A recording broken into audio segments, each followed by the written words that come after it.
నమస్కారం. మీ విశ్వసనీయ వార్తా వేదిక ఎంఎస్సి న్యూస్ తెలుగు.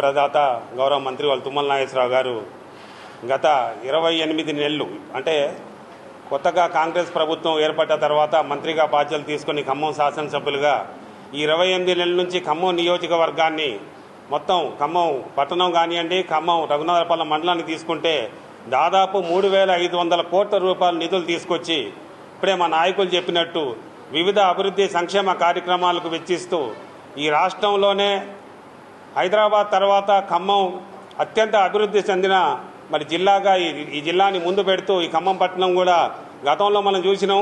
మొదటి నుంచి ఈ ఖమ్మం పట్టణం అంటే ఒక మంచి పేరు ఉండేది. ఎవరైనా ఏదైనా ఇన్వెస్ట్ చేయాలన్నా లేదా ఈ ప్రాంతంలో రేపు భవిష్యత్తు కోసం వాళ్ళ కుటుంబం కోసం కానీ వాళ్ళ భవిష్యత్ అవసరాల కోసం కానీ రిటైర్డ్ అయిన వాళ్ళు కానీ చుట్టుపక్కల జిల్లా కానీ పక్క నియోజకవర్గాలు కానీ ఖమ్మంలో ఒక స్థలం కొనడం అనేది ఆనవాయితీగా ఉండేది. మరి గత 10 సంవత్సరాలు మనందరికీ తెలుసు, ఖమ్మం అంటేనే భయపడే విధంగా మరి ఇక్కడ పాలన జరిగింది. మరి ప్రజలందరి కోరిక మేరకు ఆ దుష్ట పాలన మరి అంతమై తుమ్మల నాగేశ్వరరావు గారి నాయకత్వంలో గత 28 నెలల నుంచి ప్రశాంతంగా ఖమ్మం మళ్ళీ ప్రశాంతమైన వాతావరణంలో రాష్ట్రం మొత్తం కూడా ఖమ్మం వైపు చూసేటట్టు 3,500 కోట్ల రూపాయల నిధులు తీసుకొచ్చి వివిధ అభివృద్ధి సంక్షేమ కార్యక్రమాలు తుమ్మల నాగేశ్వరరావు గారి నాయకత్వంలో జరుగుతున్నాయి. కాబట్టి ఇవన్నీ మన కళ్ళ ముందు ప్రత్యక్షంగా ఉన్నాయి. ఎందుకంటే ఏవి కూడా గాలి మాటలు కావు. ప్రతిదీ కూడా మనం ఇక్కడ రికార్డెడ్గా మీకు విలేకరుల సమావేశంలో కూడా అందరికీ ఇవ్వడం జరిగింది. మరి ఏ సంక్షేమ కార్యక్రమం అభివృద్ధి కార్యక్రమాలకి ఎంతంత నిధులు వెచ్చిస్తున్నారు ఏందనేది మరి అవన్నీ కూడా మీరు దృష్టిలో పెట్టుకొని మేము ఒకటే చెప్పదలుచుకున్నాం. ఎందుకంటే ప్రతిసారి ఎవరు పడితే వాళ్ళు అనుభవం లేకుండా ప్రజలందరికీ తెలుసు ఏం అభివృద్ధి జరుగుతుందనేది, వాస్తవాలు కూడా చూపెట్టాలి మీ ద్వారా. ఎందుకంటే మీ ద్వారా వెళ్తేనే ప్రజల్లో వాస్తవాలు కొంత అటు ఇటు ఉన్న వాళ్ళకు కూడా కొద్దిగా అవగాహన లేని వాళ్ళకు కూడా వస్తుందనే ఉద్దేశంగా ఈరోజు ఈ పత్రికా విలేకరుల సమావేశం ఏర్పాటు చేయడం జరిగింది.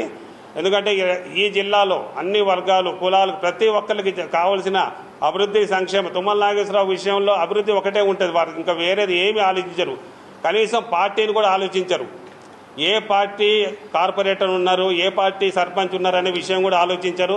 అక్కడ ఏ ప్రజలకు ఏది అవసరం ఉంటే మరి అది ఆ సంక్షేమ కార్యక్రమం కానీ అభివృద్ధి కార్యక్రమం చేయడానికి వారు ఎప్పుడు ముందుంటారు. కాబట్టి వారి పర్యవేక్షణలో ఈ ఖమ్మం జిల్లా ఖమ్మం నియోజకవర్గంలో 3,500 కోట్ల నుంచి గత 2.5 సంవత్సరాల నుంచి గతంలో చేసినవి కాకుండా అభివృద్ధి కార్యక్రమాలు జరుగుతున్నాయి. కాబట్టి ఇవన్నీ మీ ద్వారా మరోసారి ప్రజలు మరి వారి దృష్టిలో తీసుకురావాలనే ఉద్దేశంగా మరి ఈ సమావేశాన్ని ఏర్పాటు చేయడం జరిగింది.